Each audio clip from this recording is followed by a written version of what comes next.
strategist, and CNBC contributor Sarah Taylor Fagan. Good to you both. Steve, let me start with you, since it's about the president. Or by him doing all of the negative attacks, he's not relying on outside groups.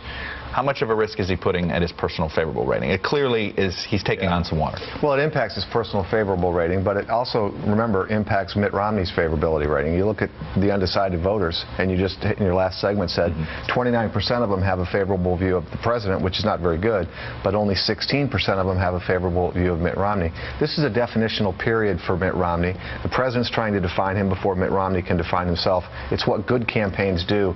It would be better if the third-party groups could do it for him, but they don't have the money, so he's going to have to do it himself. I was just going to say, Sarah, you know, a lot of people have made the comparison to the campaign you worked on, the re-elect in 2004 for President Bush, and what President Obama is doing.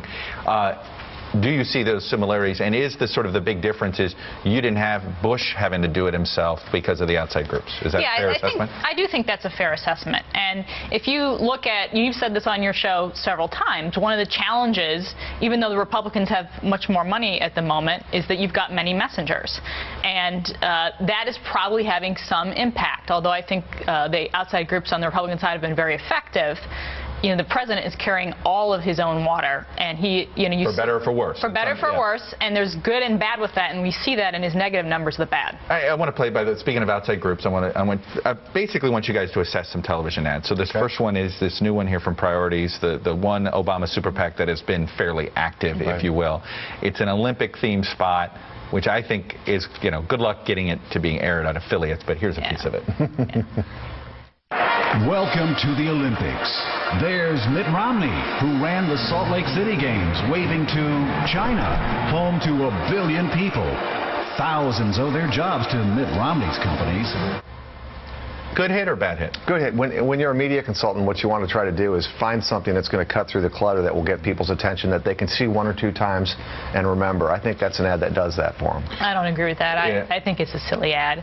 Of course it's a silly ad. It's a silly ad, but do silly ads have a purpose in the age of Twitter? Well, you know, if you think of an ad that some would describe silly, would have been the windsurfing ad in 2004. That was a very effective hit because it reinforced, you know, a view people had of John Kerry. That was your ad, wasn't it? It was a Bush ad. But the reality is this ad reinforces the strength of Mitt Romney's, which is, you know, he took over the Olympics. He's a successful manager.